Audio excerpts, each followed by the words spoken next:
हमें अपनी जमीन की असली कीमत पहचानने की जरूरत है। दुनिया भर के कॉर्पोरेट घरानों की नजर इस दिल्ली एनसीआर की जमीन पे है। अलग अलग कंडे अपना के ये बड़ी बड़ी कंपनियां इन जमीनों पे कब्जा करना चाहती है।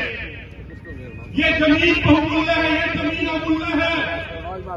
इस जमीन की कीमत रुपयों में, नोटों में नहीं मापी जा सकती। और खासकर जब 2020 में कोरोना का दौर आया था, उस समय बड़ी बड़ी फैक्ट्रियों पे ताले लग गए थे, लोग बेरोजगार हो गए थे, लोगों की भूखे मरने की नौबत आ गई थी, देश की अर्थव्यवस्था 26% डूब गई थी। उस समय एकमात्र कृषि क्षेत्र ऐसा क्षेत्र था जो 3.6% की पॉजिटिव दर से ग्रोथ कर रहा था और देश की अर्थव्यवस्था को आगे बढ़ा रहा था, पूरे देश का पेट भरने का काम कर रहा था। तो उस दौर में इन बड़ी बड़ी कंपनी वालों को यह समझ में आ गया कि इन फैक्ट्रियों से कुछ नहीं होना, इन नोटों से कुछ नहीं होना, इस पैसे से कुछ नहीं होना। अगर असली कोई चीज है तो वो जमीन है। तो उसी के बाद से इन बड़े बड़े कॉर्पोरेट घरानों ने बहुत तेजी से हमारी जमीनें खरीदना शुरू कर दिया। मेरे भाइयों, मेरे बुजुर्गों, नौजवान साथियों, अक्सर जब हम नौजवान भाइयों से, साथियों से बात करते हैं तो वो बात करते हैं कि हमारी जमीन 2 करोड़ की होगी, हमारी जमीन 3 करोड़ की होगी, हमारी जमीन 5 करोड़ की होगी। मेरे नौजवान भाइयों, इस जमीन की कीमत को करोड़ों में नहीं मापा जा सकता। इस जमीन की असली कीमत हमारा मान सम्मान, स्वाभिमान है। इस जमीन की असली कीमत हमारी बहन बेटियों की इज्जत है। आप एक बार सोच के देखिए, जिस किसान के पास जमीन होती है उसके घर की बहन बेटी को किसी फैक्ट्री वाले के पास नौकरी करने के लिए नहीं जाना पड़ता।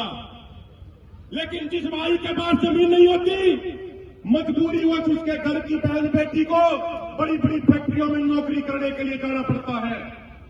और वो बड़ी बड़ी फैक्ट्रियों वाले हमारे कोई सगे नहीं है।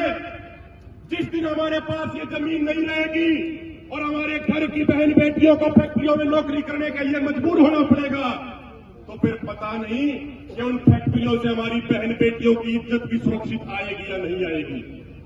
तो इसलिए इस जमीन की कीमत को रुपयों में मत मापिए, इस जमीन की कीमत को नोटों में मत मापिए। इस जमीन की असली कीमत हमारी बहन बेटियों का मान सम्मान है, हमारा स्वाभिमान है।